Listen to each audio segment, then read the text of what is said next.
On finit bien mieux qu'on a commencé et puis c'est véritablement cool parce que... Et finalement, est-ce que c'est pas ça la progression? Regarde, au début tu as commencé comment et tu as fini comment? Voilà. Par contre, je suis aussi impressionné par le rangement parce qu'en fait, quasiment tout est fini quoi, non? C'est Hervé ça, hein. Il nous a dit là c'est maintenant, ça. Sans ton aide, sans ta confiance en nous et on fait pas ça et on peut pas loger là, on n'a pas le budget, on peut pas... Tu vois, c'est compliqué donc merci. Non mais notre métier en fait, et notre envie c'est de valoriser les belles initiatives et les super projets et là franchement on est en plein dedans. Je disais tout à l'heure quand tu es arrivé au salon Solutrans avec ton projet qui était juste grandiose, je me suis dit mais soit c'est un super commercial, il me vend du rêve, et soit il va y arriver et en fait j'ai vu tout de suite que tu allais y arriver parce que tu étais hyper accroché. Puis quand vous avez fait la conférence de presse avec Noël Crozy, on est reparti, on s'est dit bon bah c'est parti, hein, c'est clair, c'est pas du bluff, tout est prêt, etc. Et oui, et puis Noël, sans lui je fais pas ça non plus. Bien sûr. T'as vu les jeunes comme ils sont fantastiques. On revient avec une coupe, c'est fabuleux, c'était même pas imaginable. Et vous avez aussi la chance parce que ici, quand on a un proviseur comme le vôtre qui vous accompagne et qui vous suit, ça c'est pas possible. Et il a quand même passé 3 jours ici, quoi. C'est un truc de dingue quoi, en fait. Hein. Et puis de toute façon là, on a vu la fierté qu'il avait aussi accompagné son équipe. Et par contre maintenant le job il fait que commencer.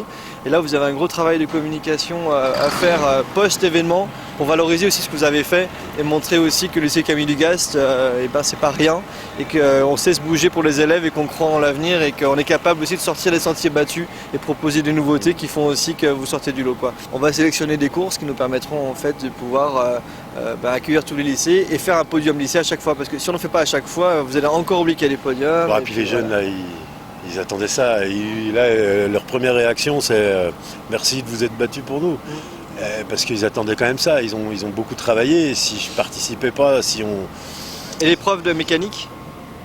Vous avez fait mécanique et puis on a super bien figuré, on est milieu de classement, avec un seul entraînement juste avant, où on avait fait un moins bon chrono, ils ont été juste terribles. C'est top, Ah bah oui, le plus long c'est moi pour monter dans la cabine. J'ai bien regardé.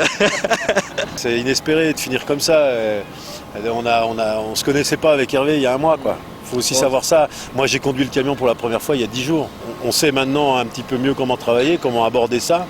Moi au niveau de l'organisation, tu vois, là, le podium, maintenant je connais à peu près tout, puisque j'ai eu le podium avec.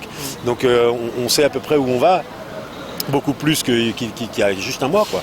Et pour le coup, avec l'accueil qu'on a là, l'accueil des participants qui est très chaleureux, et on a de la sécurité et les commissaires de piste.